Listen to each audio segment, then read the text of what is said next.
careful finishing where it fits onto the stump. But we didn't stop there, she said, her smile finally returning. We added something special for you.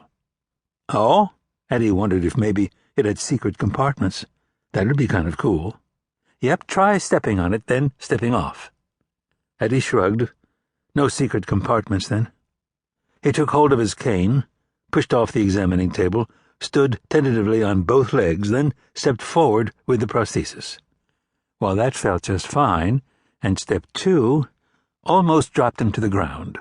As his real foot came down, and he shifted his primary weight onto it, the heel of the prosthetic seemed to start rising up a little, as if it was eager to take his own next step. It wasn't a particularly strong push, but he hadn't been expecting it, and he flailed for balance. What was that? He asked, not minding one bit that Jessica had jumped over to steady him.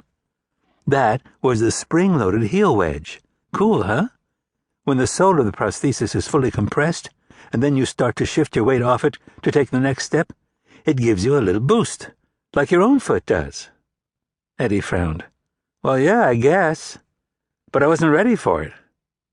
Jessica shook her head. Sorry, should have thought of that. We don't experience that with the other amputees.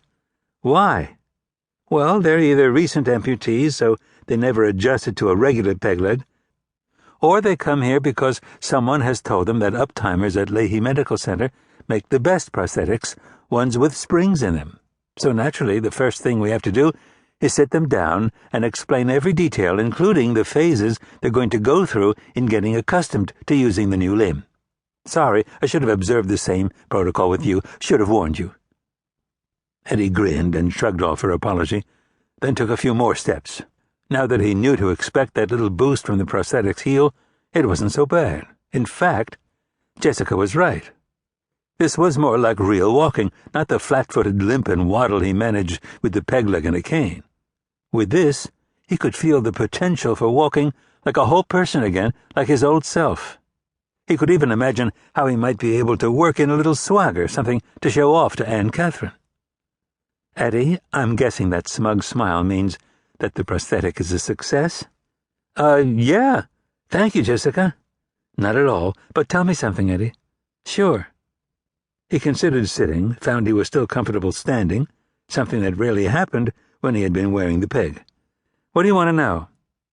Well, why did you stay in Denmark once you were no longer being held as Christian IV's own personal prisoner of war last year? I mean, I know there was the wedding with his daughter, but... Eddie nodded, and reflected that in the past he might have grinned while he explained. But in the past year, life itself had acquired a new gravity that made him less ready to grin and shrug his way through the living or recounting of it. His high school days, not quite 4 years behind him, now seemed a lifetime away, a collection of memories that rightly belonged to someone else. Mostly I stayed up in Denmark because of love, Jessica. You mean the princess didn't want to come down here? Oh, no, she was extremely eager to see Grantville. Like pretty much every other downtimer who had the means to do so, the #1 locale on Aunt Catherine's list of places to visit was the town of miracles that had fallen out of the future into Germany. So why not bring the princess back home, Eddie? You get tired of us? Jessica, first of all, Aunt Catherine is not a princess. She's a king's daughter. And the difference is? The difference is huge. Her mom, her dad's second wife, was nobility, but not high enough for anyone to consider her kids potential inheritors of the throne. It's called a morganatic marriage. Thank you. I still read trashy historical romances, so I'm familiar with the term. Oh, sorry, but princess or not, she's one of the brightest apples of her father's eye. He loves all his kids. He's a really good guy that way, but he's especially fond of Aunt Catherine and her younger sister, Leonora. Another blonde, buxom beauty, I'm assuming. Eddie decided not to point out that Aunt Catherine's hair was decidedly red blonde. No, not at all. Leonora is a brunette, and, well, she'll probably be a pretty attractive woman, but she's already sharp as a tack, not pushy, but has a real sense of herself, of what's right, and doesn't like having her dad determine her future. One of Jessica's eyebrows elevated slightly. She sounds like a handful for King Daddy. Good for her, and good for the